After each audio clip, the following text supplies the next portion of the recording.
Welcome to another edition of RCE. Again, this is Brock Palen. You can find us online at rce-cast.com. And yes, we are still doing these episodes. I know it's been we took a little bit of time off.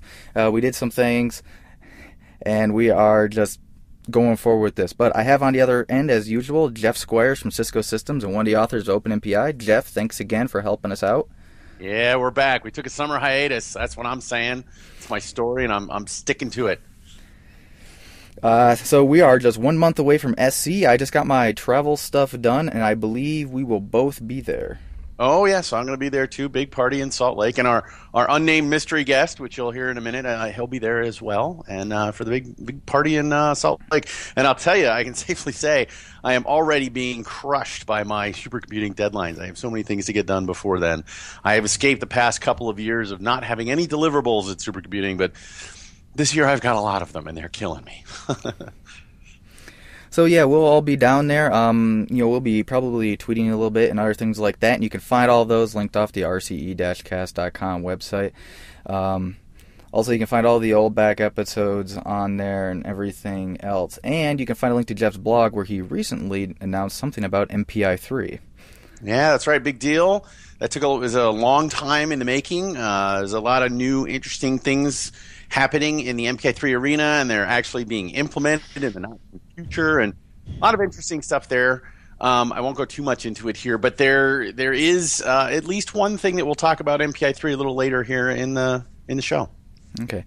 Well, here, let's go ahead and roll into that. Our guest today is Steve Lionel. He works for Intel, but he is here to talk about modern Fortran and what the different updates of Fortran and what they've provided for scientific computing. So, Steve, why don't you take a moment to introduce yourself?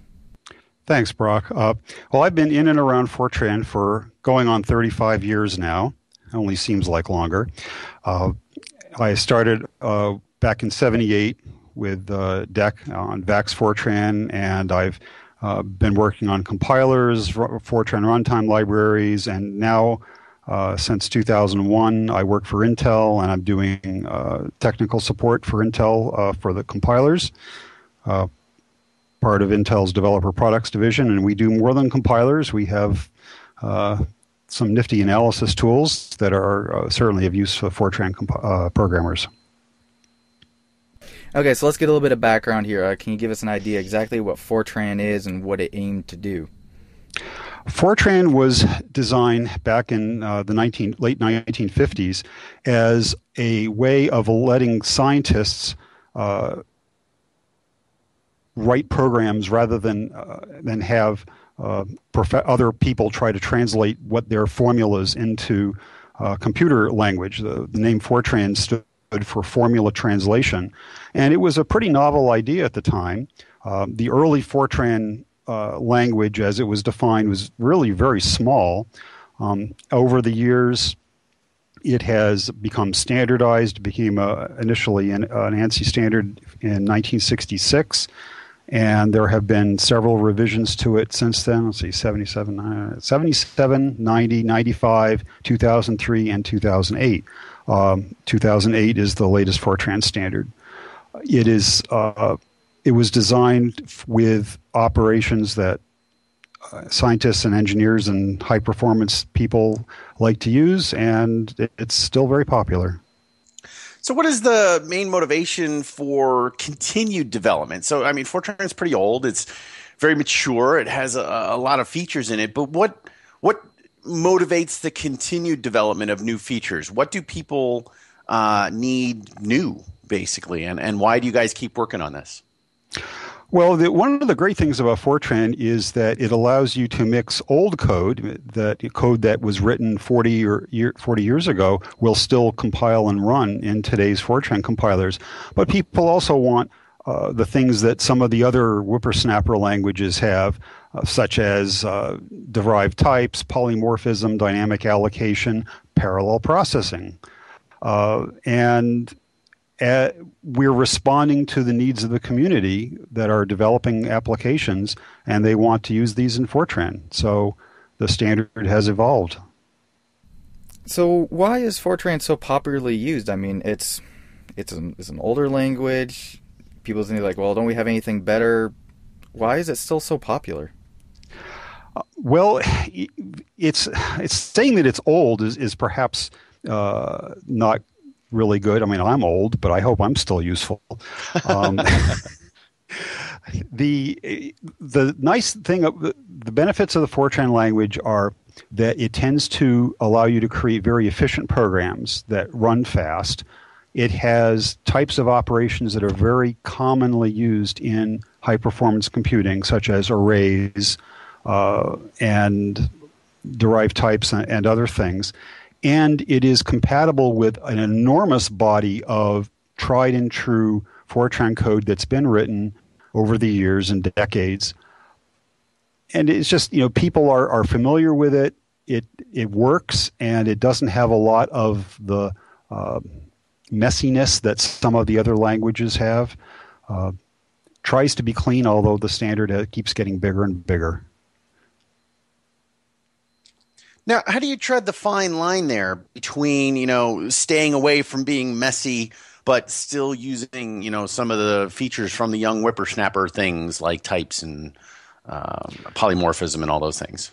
The way the Standards Committee has tended to work it is that they say, okay, we're looking to add something such as polymorphism. So you look at that and you say, okay, well, C++ is established and they've got polymorphism. What concepts from C++ work? Which ones could we make look Fortran-like, and which ones are pretty messy that we don't want anything to do with? And it's a give and take. There's compromises. And so, for example, with polymorphism, Fortran has the equivalent of destructors. In Fortran, they're called finalizers, but it doesn't have C++'s constructors, although you can sort of create one. So sometimes there are little things left out. They try to fit it into the Fortran view of the world, and that allows existing Fortran programmers to adapt these new features without going crazy. Now, I'm on the MPI forum, and so I'm well familiar with how complex some of these discussions can get in a standardization body kinds of things. But maybe could you lead us through this a little bit, though? So the idea of having destructor but not a constructor, give us a little bit of the flavor about what was the rationale that led to that decision. Well, I wasn't part of the discussions at that time, but my understanding is that they couldn't agree on the particular semantics for some operation that happens off independently when you bring a variable into scope, which is what a constructor would be, and decided that they would add to the language features that you could essentially write your own constructor that did whatever setup needed to be done. As I said, I wasn't there at the time when they talked about that, so I don't know why. Finalizers, destructors were hard enough as it was, and perhaps they ran out of time. I don't know. Sometimes when they decide that we just can't keep adding more stuff, they say we'll defer that discussion to a later standard, and that has happened in the past. So these different updates to Fortran, has the focus use always been scientific applications, or is this also, are they looking to have kernels written in Fortran for whole operating systems? The focus has absolutely been HPC and engineering. There's never been an intention for Fortran to be the universal language, and in fact, Fortran I think is unusual, if not unique, in embracing the concept of mixed language programming with the C interoperability features that were added in Fortran 2003. Many programmers had mixed Fortran and other languages over the past, but always using extensions that different vendors had implemented, and now there is a standard way of doing this. So there is this notion of Fortran isn't the solution to every problem, and by focusing on HPC and engineering and scientific programming, we can make Fortran to be excellent for that and not dilute it with concepts that are foreign to the Fortran world. Okay, but along that same line,